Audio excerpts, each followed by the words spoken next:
Hi there, tax accountants. I hope all is well, and I pray that as you are viewing this video, that you're in the best of health and spirit. This video will cover several questions from Chapter 1, Understanding and Working with the Federal Tax Law from Southwestern Federal Taxation, Corporations, Partnerships, Estates, and Trusts, 2026. All right, so when most people think about taxes, they think of the IRS, they think of the various forms, and for a lot of people, it feels like a second language or a foreign language when it comes to taxes. They feel frustrated. But the truth is that with every tax slip, there's a stories, and these stories ultimately tell what the government cares about.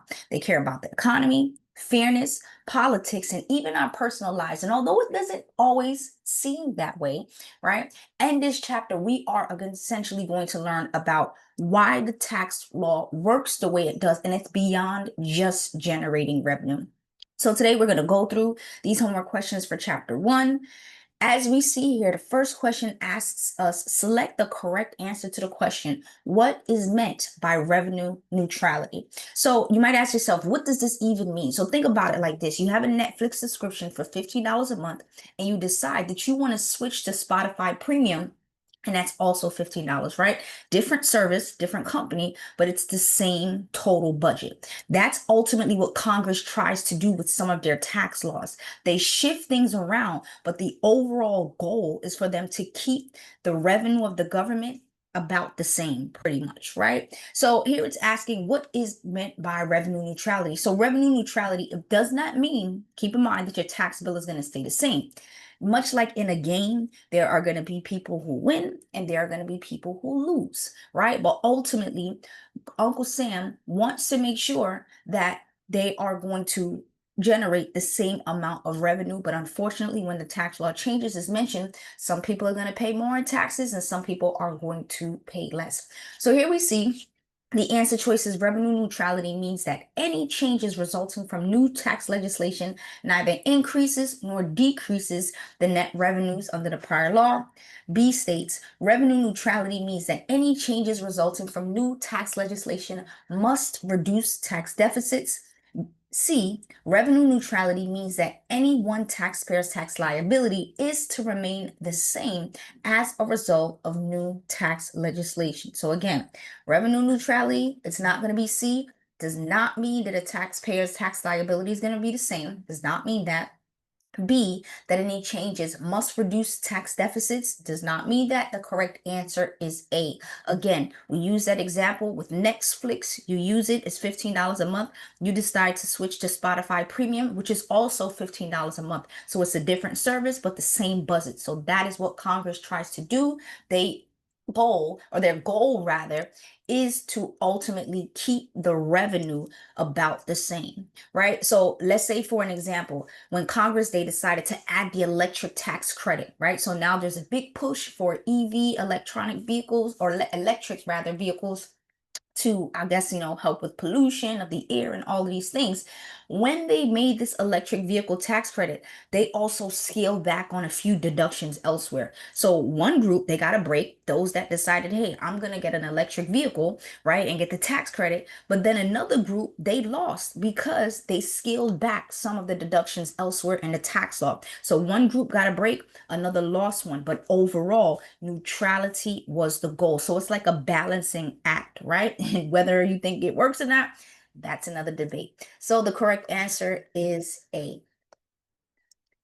Next, we move on. Here it states, other than raising revenue, what considerations explain various provisions in our tax law? So when people think about taxes, obviously the first thing that they think about is generating money for the government. So yes, that is correct. The major objective of the federal tax law is to raise money.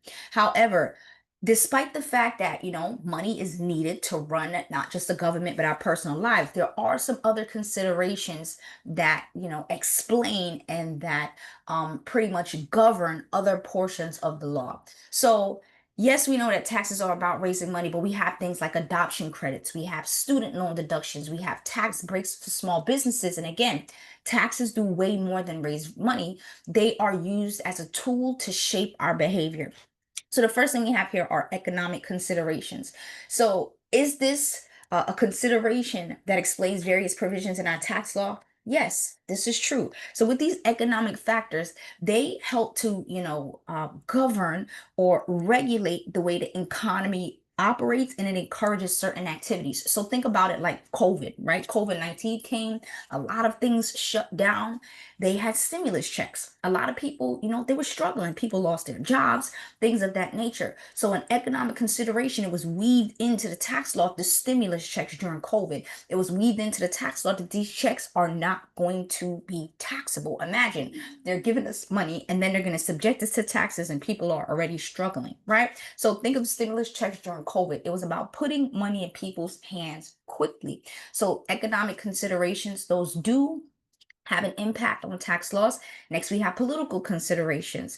When it comes to political considerations, sometimes there's special interest legislation. This reflects political expediency, and then it also impacts the state law because sometimes the state follows or they do not conform to what the federal level is doing. So, if have you ever noticed that sometimes deductions they come up with lobbying groups, right? So before there's the state and local cap for the Tax Cuts and Jobs Act at $10,000, there were a lot of people that were lobbying. Now the big beautiful bill passed, and now that $10,000 amount was increased to $40,000. So there are lobbying groups that are put together for, and fighting for these deductions. So that's basically politics at work. There are political considerations at hand. Next, we have equity considerations. So as it relates to equity factors, they want it to be equitable, right? Whether or not people agree that taxation, is fair, that's up for debate.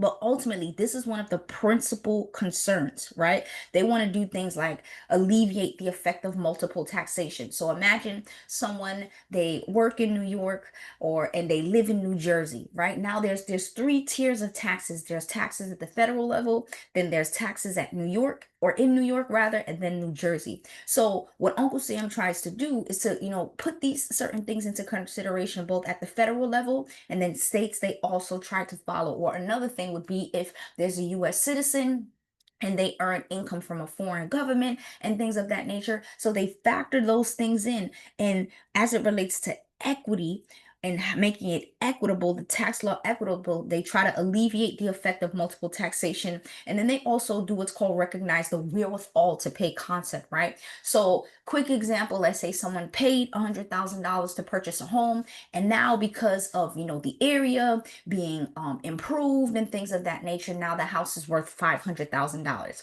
Imagine Uncle Sam coming to this taxpayer and say, hey, you paid $100,000 for this house, now it's worth 500,000. You need to pay taxes on the 400,000. That would be absurd. I can't even begin to imagine the uproar that would take place. First and foremost, it would discourage people from wanting to purchase homes because they would need to pay taxes on the increase, when in all reality they don't have money to pay taxes on the 400,000. However, if the individual sold the house, in such case they would have that $400,000 gain to pay taxes on. So simply stated, that's the wherewithal to pay concept. And then they also want to mitigate the effect of annual accounting period concepts, because let's say in year one you have a loss, and then in year two you have a gain. You get the opportunity to offset the loss, or the gain rather, with the loss from the prior year. And then we also know that, inflation is constantly happening. That is why every year there's an increased standard deduction, and there are increases to certain phase out ranges and things of that nature. So with that being said, yes, there are also considerations of equity. And then lastly, we have social considerations. These are tax provisions designed to encourage or discourage certain socially desirable or undesirable practices. So this is like giving out credits to install solar panels, or to adopt a child, or we have the child independent care credit, right? They want you to work, so they give you a credit because obviously if you're working and you have a child under a certain age, they need child care and things of that nature. So with that being said, social considerations are also a factor. So yes, the major objective of the federal tax law is to raise revenue, but they also factor in economic, political, equity, and social considerations as well. And then if you think about it, for those of you that live in the US and you file a tax return, if you've ever claimed a deduction or a credit that helped to make life easier, like I'm a child, well, I am a child, but I have a child and I get the child tax credit, right? And it helps a great deal because it takes off a certain amount, about $2,000, depending on the year, off of my tax liability. So that is ultimately one of these factors: economic, political, equity, and social considerations at work. Here it asks us to complete the statement below in response to the question: where does most tax research begin when someone is searching for an answer about a tax dispute? All right, so we're switching gears. Suppose, you have a question, a tax question, or for those of you that love taxation and you decide to specialize in tax. If a client comes to you and they have a question, where do you start? Right? We know we live in this day and age where there is AI. And although AI is helpful, at the bottom in very tiny letters, it says that it is not always accurate, right? And let's say you decide to, for whatever reason, based on the situation, you're in court. Chat GPT is not a primary resource. So that's also one of the things that's discussed in this chapter. What are some primary and secondary sources? All right. So most of us, myself, right? I typically start off with Google. So tax professionals, they do something similar. They begin with a keyword search, but they use an online tax service because, again, think of it like Wikipedia, right? Wikipedia, a lot of times there are individuals like yourself and I that contribute to the article, and it might not always be accurate, right? So with that being said, tax professionals, they'll use an online tax service if the issue is simple enough, right? Let's say a client just wants to know, hey, I am planning to go to a conference for my business and I want to know whether or not I can deduct it. What can we do? We can just go, right to the Internal Revenue Code. I don't need to go to the online tax service. I can skip the database and go right to the Internal Revenue Code. I can look up a publication, I can do a search, and I can find my answer there.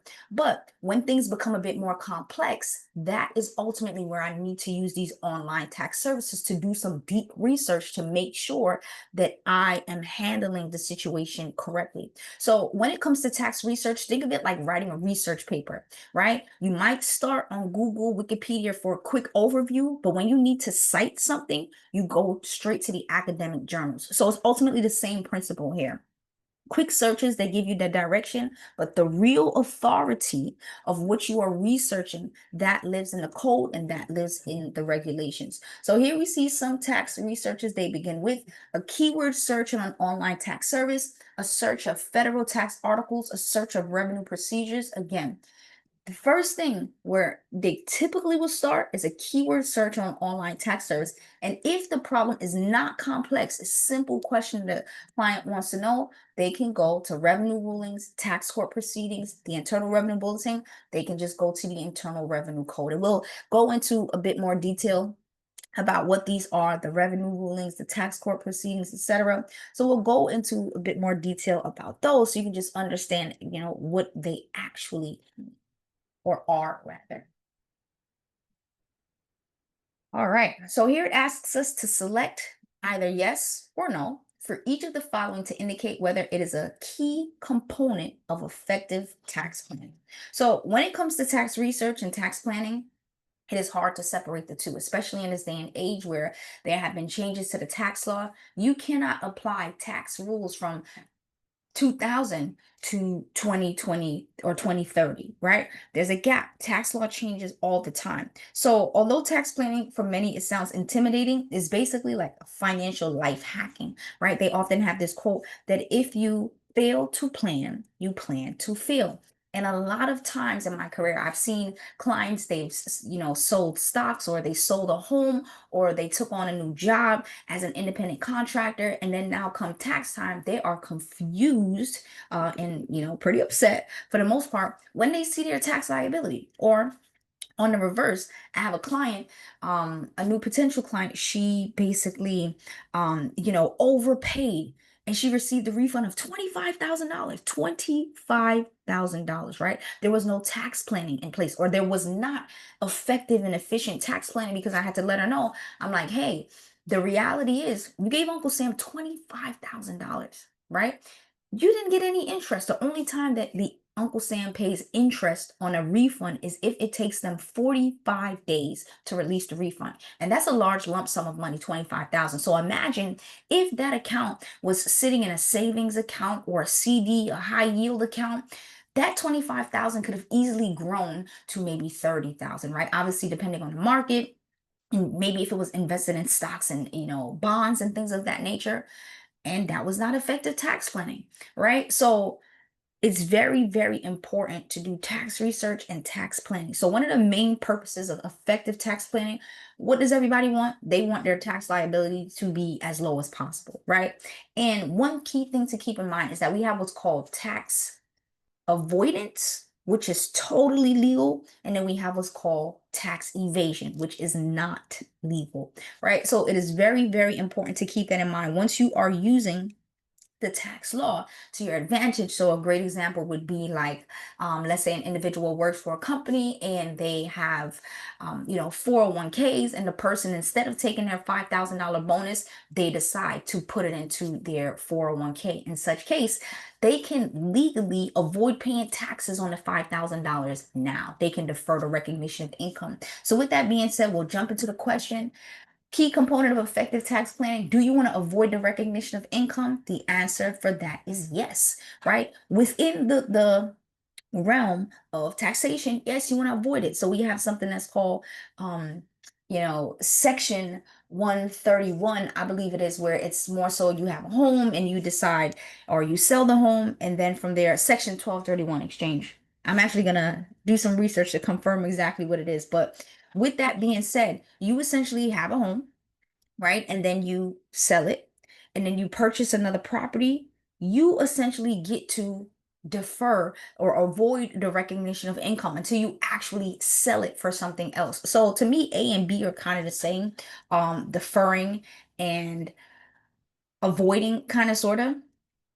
So to me, those kind of are the same, just ultimately because, well, in certain situations you can avoid it altogether. Let me say that in certain situations you can avoid the recognition of income altogether, and then in some cases you can defer the recognition of income. So I'll give you a more clear example. So as it relates to avoiding the recognition of income, that would be like, you're working at a company and you receive health benefits from your job instead of cash, right? So you have those, payments taken out of your check, whatever it is.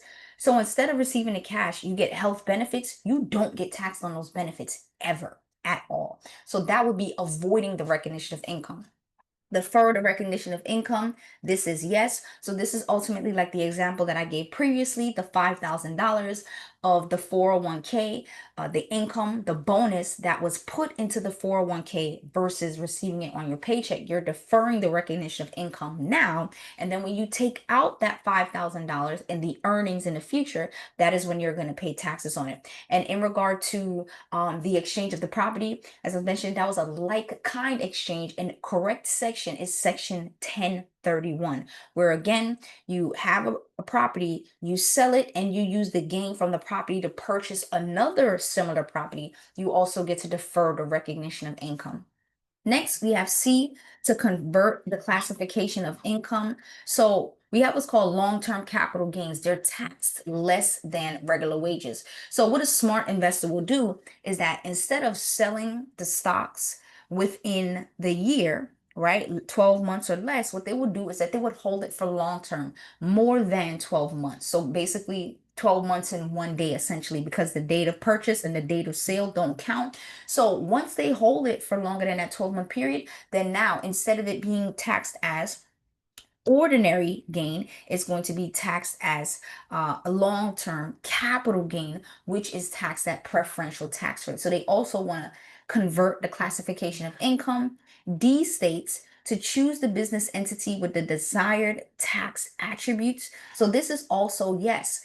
This is where you provide value as a tax professional, where you speak with clients and you advise them, hey, based on where the company is currently going, it'll make the most sense for you to structure the business as a partnership or an S corp, as LLC, right? So the structure you pick, it can change everything about how much tax you pay. Lastly, we have defer the recognition of expenses. So this is typically no. I mean, I did have certain cases where there were certain clients whereby it does make sense to defer the recognition of expenses. So simply stated, quick example we have is called like Section 179. And with that provision of the tax code, let's say a client, they paid $10,000 for a piece of equipment, they have the opportunity to write off the $10,000 for the equipment in the first year. Typically, you will have to capitalize it. So you would, allocate the cost over, let's just say 5 years. So in year one, you paid the $10,000. And then every year for 5 years, you take a deduction of $2,000 pretty much. So in a case like that, where it will make sense for a client to defer the recognition of expenses, this is if, let's say, the only thing that they purchased for the year was that equipment and their income was $5,000, right? In such case, it might not make sense for that client to take the full $10,000 because they don't want to recognize a $5,000 loss. So maybe what they will do is, instead of claiming the full $10,000 for the equipment, they only claim the $2,000 of allocation of depreciation, and then they claim a $3,000 net income on their tax return. So in that case, that's where the deferred of the recognition of expenses will make sense. But for the most part, effective tax planning, you want to avoid defer the recognition of income, potentially convert the classification of income to income that is taxed more preferably, and to choose the business entity with the desired tax attributes. All right, this brings us to our next question. Using the legend provided, classify the overall objective of the particular tax provision. So as we can see, every tax rule has a motive behind it. So as I mentioned, with the like-kind exchange in section 1031, that's built on the idea of fairness, right? You had property A and you sold it, and now you're going to purchase property B, which is similar. So you shouldn't be taxed just because you swap one property for another if you don't actually have the cash to pay it with. That's like the wherewithal to pay concept, as we pretty much pointed out. And then again, adoption credits, we have social policy, which encourages families to adopt and things of that nature, S corporation elections, supporting small businesses. So all of these different things ultimately come into play. So the foundation of any tax system, again, yes, they want to raise revenue. That's the major objective. But again, they also want to accomplish economic objectives. So here we see the like-kind exchange. Again, this is the wherewithal to pay concept, because again, property A was sold. We now purchase property B. We don't really have the money. We use the gain from property A to purchase property B. So this would be W, the wherewithal to pay concept. Next, we have an increase in the individual tax rate. So as it relates to the increase in the individual tax rate, there's a change in tax structure, right? Something that we need to keep in mind is that ultimately the price of everything is going up. If you go to the supermarket, eggs might have cost you, $4 yesterday or last week, and then a few weeks from now, it's about $8, $10. So in such case, an increase in the individual tax rate, this helps to control the economy, right? The change in the tax rate structure has an immediate impact on the economy. So obviously, when the rates are lowered, taxpayers, they have more money to spend, right? But as we know, with revenue neutrality, one of the key things is that rate decreases, right? We thought about or we discussed rather, the electric vehicle credit. Yes, there was now a credit for electric vehicles. However, on the back end, they also reduced certain deductions. So with that revenue neutrality principle, they want to keep the overall revenue generated from taxes ultimately the same. Next, C, we have the S corporation election. This is to encourage small businesses. So with the S corporation, this is like a hybrid. It is a mix between a partnership, which is pass through, and then a C corporation. D, we have the adoption expense credit. So rather than using loans, grants, and other programs to reach these desired goals, Congress, they'll often, provide incentives and benefits. So with the adoption expense credit, this is ultimately one of those things where it's social considerations, where it's like, hey, you take on, the role of helping raise a child, you get an incentive. The adoption tax credit is up to $13,570 incurred by individuals who adopt or attempt to adopt a child. Next, we have E. We have percentage depletion. The tax law, they ultimately favor the development of natural resources. And with that being said, they have this credit that whereby they can use the percentage of depletion whenever they are extracting and whenever they are selling oil and gas. So what they can do, much like I mentioned with the Section 179, is that they can write it off the entire amount versus having to write it off over a number of years. So this percentage depletion, that helps to encourage certain industries. So this would be EI.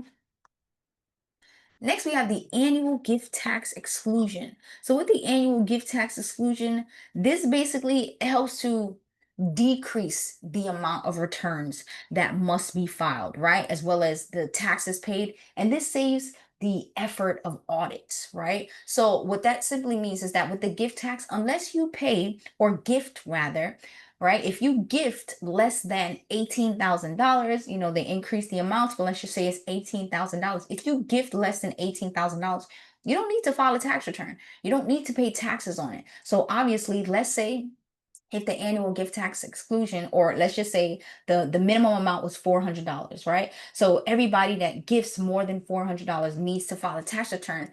There'll be lots of tax returns filed, and now there's more effort on Uncle Sam's part to make sure that the correct amount was reported and that the forms were filed correctly and all of these things. So the annual gift tax exclusion, this helps to alleviate the administrative, or provide rather, administrative feasibility. And then lastly, we have charitable contribution deduction. So this would be social consideration,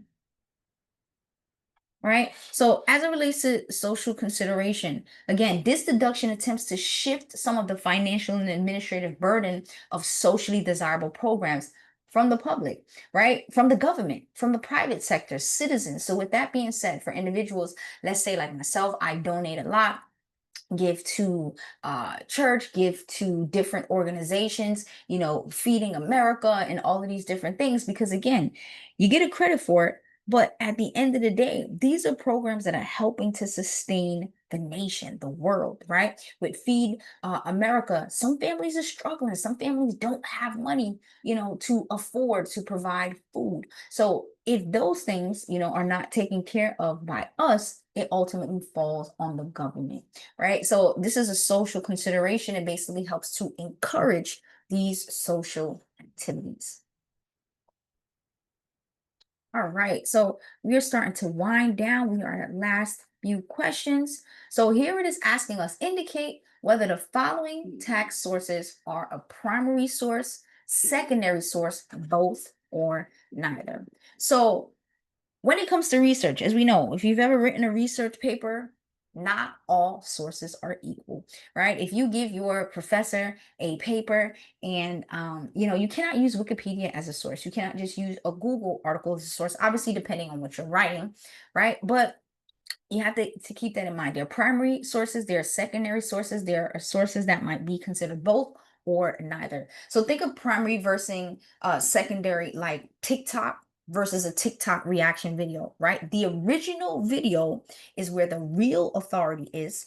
The reaction, it might be helpful, maybe it's entertaining or insightful, but it's not the actual source. So as it relates to taxes, the primary sources would be the Constitution, statutes, treaties, regulations, court decisions, and secondary sources, that would be like the IRS publication or a law review article. Let's say St. John's, the school, the university, they decide to put together a review article, or even a professor's commentary. They're useful, but they're not binding. If you take those secondary sources to court, it'll probably get thrown out. So when you're researching for tax purposes, you want to make sure you know whether you're looking at the original, the primary, or just a commentary on it. The secondary, it makes a big difference. So here we start off with the 16th Amendment. So the 16th Amendment to the Constitution, this is considered primary. The 16th Amendment, this is essentially what allowed taxation to be authorized, or to be allowed in the US, right? The first tax was with the Revenue Act of 1862. That was to fund the war, and then ultimately they repealed it, and then there was, some back and forth, and then with the passage of the 16th Amendment, that is what ultimately says that Congress has the power to authorize the payment of taxes, pretty much.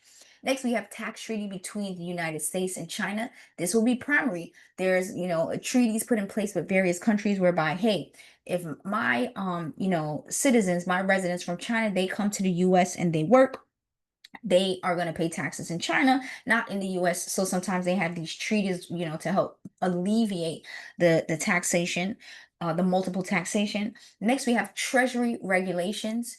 These would also be considered primary. Next, we have revenue procedures. These would also be considered primary.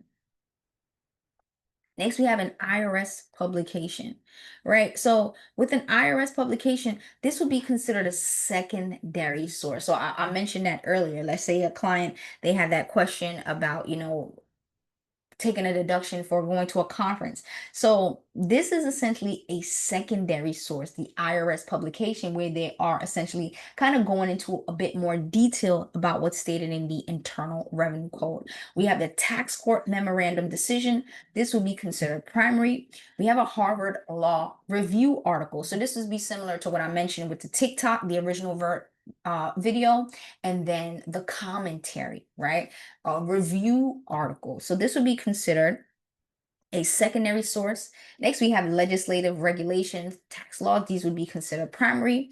Next, we have a letter ruling before 1991. So this would be considered both, right? And here's why. So for the taxpayer to whom this letter ruling was given, it would be considered primary. But to everyone else, it would be considered secondary. So in such case, it would be considered both. Next, we have the Fifth Circuit Court of Appeals decision. This will be considered primary. Next, we have small cases division of the U.S. tax court decision. So this would be considered secondary. And reason being, summary opinions, they're issued in small tax cases, but it can't be used in precedent as another case. Why? Because the facts and circumstances might be a little different. So these are considered secondary. Next, we have Senate Finance Committee reports. These will be considered primary. Next, we have a TAM, a technical advice memorandum. This would be considered a secondary source. Next, we have proposed regulations. So proposed, right? Think of it in our everyday life. If someone proposes to you to get married, it doesn't mean that you're married yet, right? The proposal can be called off. So think of it in the same way. A proposed regulation means it might happen, it might not happen. So in such case, proposed regulations are considered secondary courts, a secondary source rather. Courts generally, they don't recognize traditional proposed regulations, but if there's a temporary regulation and the proposed regulation that is issued after, then in such case it'll carry more weight than a proposed regulation. But typically, again, with the proposal, it might happen, it might not happen. All right, and then lastly, we have a notice. A notice is considered a primary source. It is sent directly to the taxpayer, so therefore, as it is sent to the taxpayer, it is going to be primary in that situation. So this brings us to our last question, and it asks us, indicate whether each statement is true or false regarding letter rulings. So as we know, as we mentioned, there's some administrative sources of the federal tax law. We have the Treasury Department regulations, we have revenue rulings and procedures, and there are other administrative pronouncements that are issued. All are either issued by the U.S. Treasury Department or the IRS. So as it relates to letter rulings, these are basically issued by a fee, or for a fee rather, by the National Office of the IRS. So let's say a client, they have a commercial building, and then now they are considering maybe converting it to a apartment building or something like that, right? So this individual, they would want to know, hey, before I take on this scenario, I want to know if it is going to align with Section 1031. So what they'll do, they will send a letter to the IRS to get a letter ruling. So that way the National Office of the IRS can say, hey, yes, based on the situation, based on your intent, it is going to meet Section 1031 deferral of income, or no, this is not going to, fall under section 1031. So when you sell that commercial property, you are going to have to pay tax on it, even though you purchase, apartment buildings. So with that letter ruling, for a fee, they will give guidance upon the taxpayer's request and describe how the IRS is going to treat that proposed transaction. Because again, proposed transaction, that's what's called an open transaction. It did not happen as yet. Versus we have a closed transaction whereby the individual, they didn't consult with their tax professional, they just sold a commercial building and then they went to purchase the apartment building, and now they're stuck because there's not much you can do. They already sold the property. So with that being said, that is ultimately what a letter ruling is. In general, they apply only to the taxpayer who asks for it and obtains the ruling. It does not apply to everyone else. But post 1984 rulings, they might be substantial authority for purposes of avoiding the accuracy related penalty. All right. With these letter rulings, the IRS, they do make them available for the public so they can look at the details. And in such case, these private letter rulings, they also have those as well that can be found in certain research online softwares. So here it's asking us, issued rulings are substantial authority for all purposes as mentioned. This is false, right? For that individual that is planning to sell that commercial building to buy the apartment building, whatever the National Office of the IRS says to them, it's primary for them, but it is not substantial authority for everyone else. Here it says they are issued for a fee. This is true, right? Letter rulings, they're issued for a fee by the National Office of the IRS upon the taxpayer's request. And again, the key thing with this letter ruling is that they detail how the specific proposed transaction is going to be treated for tax purposes. Next, it states issued rulings apply to all taxpayers. False, right? This only applies to the individual who received the letter ruling. Next, it states they are issued by the National Office of the IRS. This is true. Next, it says they are issued at the taxpayer's request. True. The individual wants it, they ask for it, they paid a fee. The National Office of the IRS then describes how it's going to be treated for tax purposes, the proposed transaction. And then lastly, it says they describe how the IRS will treat a proposed transaction for tax purposes. This is true. All right. So that's just pretty much going into detail about the letter rulings. Now we move on to TAMs, right? Technical Advice Memorandums. So the National Office of the IRS, they release these TAMs, Technical Advice Memorandums, weekly. So they are similar to letter rulings in essentially that they give the IRS's determination of an issue. But keep in mind, the letter rulings, these are responses to requests by the taxpayer, whereas these TAMs, they're issued by the national office in response to questions that are raised by taxpayers. So TAMs, they deal with completed transactions, right? As I mentioned with the completed transaction, that means that the individual already sold the commercial property and already purchased the apartment building, whereas the letter rulings, those more so deal with open transactions, proposed. It might happen, didn't happen as yet. So here we see B, indicate whether each statement is true or false regarding technical advice memorandums. They provide the IRS's determination of an issue. So this is true. Think of it like an explanation. They address completed rather than proposed transactions. This is true. Here it says they're issued in response to questions raised by taxpayers or IRS field personnel during audits. This is true. They are issued by the National Office of the IRS. This is also true. They are released monthly. This is false. TAMs are released weekly. And it says they may be cited or used as precedent. This is false. All right. So again, these TAMs, they're released weekly, not monthly. And the TAMs, they're not officially published. Therefore, they should not be cited or used as precedents. But those post 1984, they may be substantial authority, but that's more so for purposes of the accuracy related penalty. All right. So that brings us to the end of questions for chapter 1. Again, the big picture here, chapter 1, it's not just a list of definitions, right? It's about understanding that tax law is shaped by money, fairness, politics, and values. So every deduction, every credit, every ruling ultimately has a purpose. So as we move on to other chapters and get a greater understanding, again, it's not just about raising revenue. There's the social considerations, equity considerations, political considerations, and things of that nature. So as we move deeper into the course, it's not just about memorizing answers. We want to figure out why the tax law exists. What's the story? What's the motive? So this brings us to the end of chapter 1, understanding and working with the federal tax law.